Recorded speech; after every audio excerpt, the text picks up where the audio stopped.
For 16 years, from 1989 through 2004, Booknotes was C-SPAN's signature author interview program. Focusing exclusively on contemporary nonfiction, the Booknotes series created an unparalleled television forum for writers of history, biography, politics, and public and cultural affairs. The Booknotes format was simple: one author, one book, 1 hour. For a full hour every Sunday night, 52 weeks a year, nonfiction writers were asked to discuss their most recent work. Beyond the book's subject matter, authors were also queried about their research, their writing process, and their own lives and influences. The result is a body of televised interviews that serve as a lasting scholarly resource for authors, researchers, students, readers, and educators.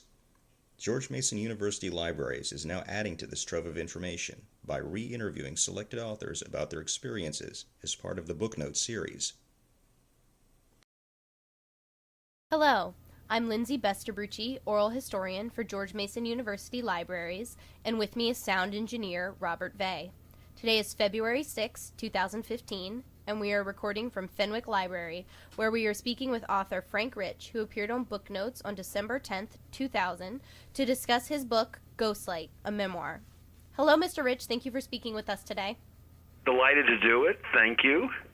How did your book come to be on Booknotes? I don't really know the answer to that question, except that it was, I had been on, certainly on Washington Journal on C-SPAN, with Brian Lamb hosting it a few times, if memory serves. And I think it would have naturally come to his attention because it was a prominently published a Random House book that got a fair amount of publicity, typical publicity and promotion when a trade book is published by somewhat prominent author. And how did you prepare for your appearance on the show?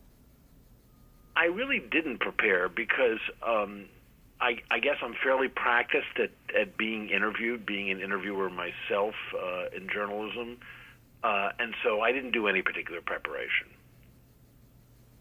And what do you remember most from your appearance on the show? I think what I remember most, and this might be something of a theme as we continue, is that Brian Lamb himself was exceptionally well prepared. As I'm sure many authors will tell you, even back then, and it's worse now, 15 years later, often broadcast interviews about books, the person who's interviewing you has never read the book, maybe not even looked at the flap copy of the book, gets things wrong, or just asks such generic questions you can tell in a second that they haven't read it. In those days, 2000, books still had a lot of pulpits, if you will, where authors had a lot of pulpits where they were interviewed on national television, including commercial such like the Today Show and Good Morning America, and sometimes even the nightly talk shows like The Tonight Show, and of course C-SPAN. But there were many venues. Even by the standards of that time, Brian Lamb's interviews stood out because they were longer, they were in so much detail, they were not subject to commercial interruption, and the choices of books he made were not always predictable. I should add that, in 2015, books are really not promoted unless they're celebrity books or cookbooks on any of those shows of C-SPAN aside that I'm talking about. And it's almost this book. Book coverage has almost disappeared from television unless it's 50 Shades of Grey or something like that. The two exceptions having been the Daily Show with Jon Stewart and when it existed, the Colbert Report. They both had authors on, but that was it. Them and NPR is sort of it for it now. So even by the standards and context of 2000, what Brian Lamb did stood out. So you mentioned Mr. Lamb's preparedness. Do you find this to be normal for interviewers, and how did it change your interview experience? No, as I said, it's completely abnormal. It was way above the level of most interviewers. In fact, I would say from that entire period, and I did a lot of interviews, the only person who was remotely as prepared and thorough as Brian Lamb was Tim Russert, who interviewed me for my book on a show that he had that was not Meet the Press. He had another show at that time. I can't remember what it was called, but it may have been on the early MSNBC or of that period, who also did an in-depth interview. And so how did it affect the experience? It was a much more enjoyable and substantive experience. Well, you touched on Booknotes' hour-long format, which differed greatly from most network television interviews, which would last 3 minutes or less. What do you think are the benefits or even potential drawbacks of this longer format for the author and for the viewer? Well, I think the benefits for the author and at least the interested viewer are the same. You actually get to know a lot about a book, the process of writing it, and the creative process, if you will, of assembling and writing a book. What are the drawbacks? I don't think there really are any. I think that an audience that only wants to hear about a book for 3 minutes is not going to watch C-SPAN anyway, or watch C-SPAN on the topic of books. And I do feel that there's probably a pretty strong correlation between book readers and people who do want to listen. And you can see it now, for instance, in Terry Gross's interviews on NPR, Fresh Air, another in-depth Brian Lamb-like venue for book coverage now. It has a huge audience. There is an audience for it. The audience that only wants 3 minutes isn't going to read or buy the book anyway. Well, you mentioned talking about the creative process on the show, and Brian Lamb frequently asked authors about their research and writing methods. Do you believe the reading public finds these details about the practice of writing interesting? I do. I think that, and I have to say, as an author myself, I find other writers' processes fascinating. I think you learn something from them. I think people are always interested in how the sausage is made. And if people have a magical experience reading a certain book and can hear an author explain how he or she did it, granted, some of it is always mysterious in the creative process. You can't explain or articulate everything. I think people are fascinated by it, and the amazing thing is that Brian Lamb was willing to do it in such depth. It wouldn't occur to most interviewers. But what I think one thing to distinguish Brian Lamb at heart is he actually is a reader. A lot of people doing these interviews aren't readers. They're just given a few questions on note cards and wing it. He actually so fully engaged in the book that it becomes almost an intimate conversation about what you wrote in the book and how you put the book together. Were you surprised by any of Brian Lamb's questions? Yes, and I'll tell you why. My book, I was frankly surprised that he chose my book to do. He only does nonfiction books, as we know. The orientation of C-SPAN, and I suspect a fair amount of Brian Lamb's own passions as a reader and interviewer, is government, politics, and history. My book wasn't about any of these things. My book was of extremely personal memoir about growing up as a stage-struck kid in a family that was divided by divorce when I was very young. It's very much an intimate story about childhood, about my parents. It has virtually no politics or history in it at all. It's very much my family's story and my own story within the family. I could understand, and I wrote one other book that came out a few years later that really was about the Iraq War and the Bush administration and had to do with columns I then was writing for the Times. I would have thought that Brian Lamb would have waited to do a book like that of mine, or that's what he would have chosen. But instead, he did this book, and he really got it. The questions were very personal, because the book was very personal, including about memory serves, the fights my parents had that I described in the book, my relationship with my parents and step-parents, all of that. It wasn't it was quite, had an emotional tenor to it, which is not what you necessarily associate with C-SPAN or even with Brian Lamb. So I was surprised and delighted that he really, really wanted to get into the emotional meat of the book. Did you watch Booknotes before or after your own interview? I regularly watched it. I would say that, yes, I regularly watched it before and after. Did your experience on the show change your impression of it? I admired it before I was on it, and I admired it even more when I had seen firsthand with my own book just how detailed, in-depth, and smart Brian Lamb's interviews were. Well, as you may or may not know, George Mason University has been gifted all of Brian Lamb's personal copies of the books which appeared on Booknotes. This amounts to some 800 nonfiction books written between the late 1980s and 2004. What do you think the benefits and uses of such a collection might be? Well, I wonder, do they have his notes in them? Yes, he recorded within a lot of the books. He wrote his questions out and he marked up a lot of the copies. Well, I think that, combined with, I assume, the accessibility of the Booknotes programs themselves for each book, would be an invaluable resource because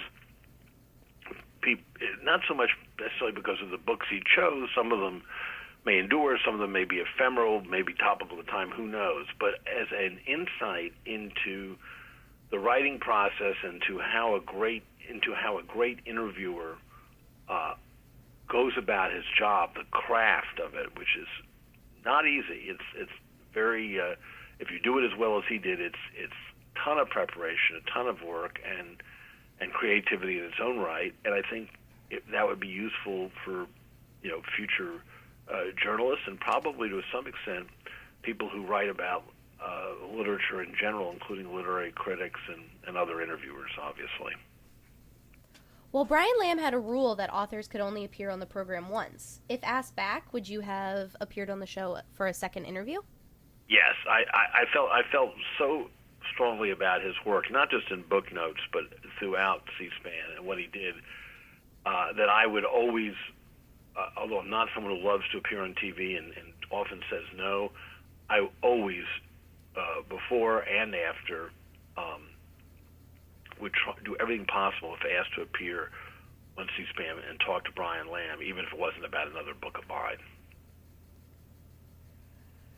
So you've mentioned briefly the reception which your book received, but was there any difference in sales or attention after appearing on Booknotes? I don't know. I think only the publisher would know that. The book was a moderately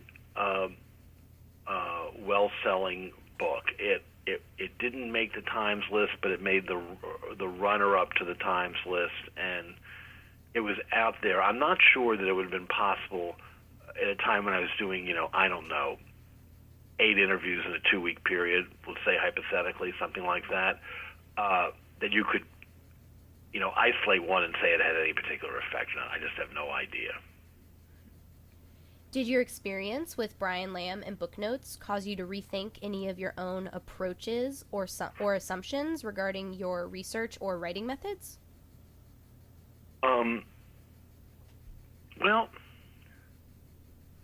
probably not. Which is no reflection on him. I mean, I at that point in my career, I'm pretty settled in my ways as a writer and researcher and everything else. And I would say the only real effect was it was touching to me that a book I wrote that was so personal and so outside the normal sphere of what I wrote about could land emotionally with someone like Brian Lamb. Just unexpected to me, and it just made me feel all the better about having written the book I wrote. Well, you've mentioned another book, but what have you been working on since appearing on the show, and what works are you most pleased with? Well, since 2000, I've written a lot about politics as a columnist at the New York Times on their op-ed page, and then the past 4 years as an essayist and writer at large at New York Magazine, and I also indeed wrote one other book since then, and I've also had a very active career in television, and I'm sort of proud of all of it. On television, I produced a couple of documentaries, but I've also done a fictional comedy show as a producer about Washington called Veep that runs on HBO. We're just finished shooting our 4th season, and I like to believe that Veep is like the absurdist view of the Washington people see on C-SPAN, a little bit more behind the scenes of the chaos and farce that attends making the sausage in government and politics. Yeah, I watch Veep. That's very fun. Oh, I'm glad you like it. I'm glad we're back in with new episodes beginning April 12th. We're cutting the new season right now. Great. Well, in your estimation, what has been the lasting impact of Booknotes in then contemporary American society, or perhaps since? I think that Booknotes had enormous impact on people who watched it, the book readers in America who are passionate about reading and also passionate about seeing that rare bird, intelligent, in-depth interviews without any particular, with no agenda and no commercial motive on television or radio or any place else. I think that the legacy of the actual interviews continues to be big. People can call them up and read them, and I suspect, without knowing it, that they're used in classes, and when people are going to study a book by, I don't know, Robert Caro and Lyndon Johnson or whatever, they're going to turn to these interviews as a sort of unique and valuable resource. I also think over the long haul, I think Brian Lamb set the gold standard for what an interview could be about a book.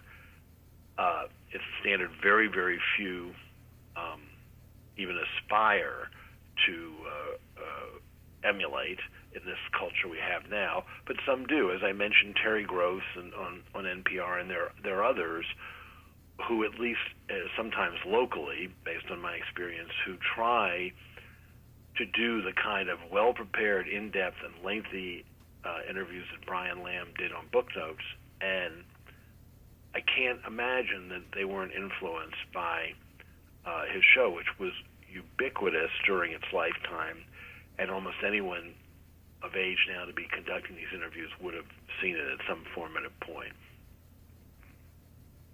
Well, is there anything else you would like to add regarding Booknotes, C-SPAN, or Brian Lamb? I would simply say that for many reasons, Booknotes being just one of them, Brian Lamb's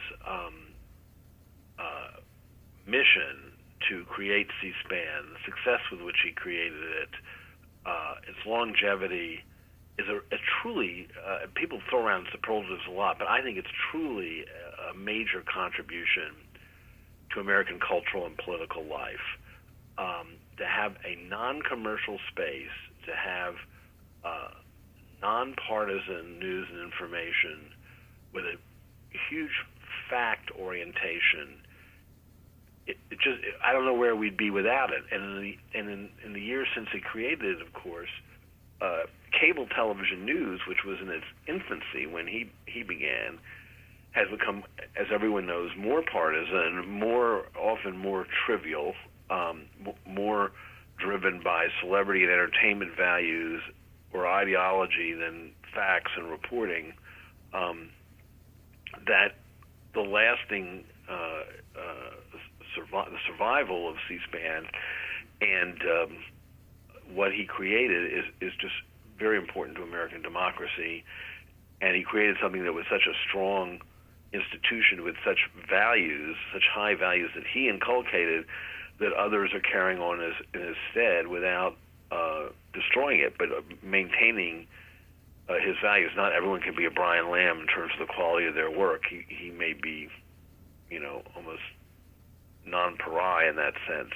But just as Edward R. Murrow in television, radio and television news in another era, previous era, created a standard that survived at least for a while after Edward R. Murrow himself was no longer doing it. So Brian Lamb did this, and it's absolutely fascinating to me that he did. His tenacity in doing it, which included not only a journalistic integrity, but a business tenacity to make it happen in the crazy arena of cable television, is a heroic story, I think. And the fact that he's completely modest, that he's never called attention to himself, that he just did the work, and it was a ton of work, that he could do Booknotes with all that preparation on top of being the face and guiding force of a sprawling network operation, is kind of mind-boggling when you think of how labor-intensive that would be. It shows what kind of devotion he had, and I don't think we can ever thank him enough, because it was fantastic what he created. Wonderful. Well, thank you so much for taking the time to speak with us today. Thank you, and I'm very, happy and delighted to participate in helping provide a lasting record about Brian Lamb and what he contributed to American life.